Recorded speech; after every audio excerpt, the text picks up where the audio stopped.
Cette semaine, ce centre culturel russe a été vandalisé à plusieurs reprises. Cette fois-ci, le directeur a appelé la police pour signaler ces graffitis rouge sang à l'entrée du bâtiment.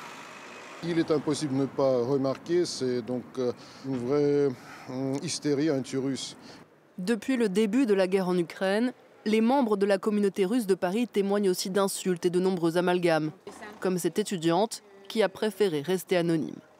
J'étais chez un médecin français et je lui ai donné la carte vitale.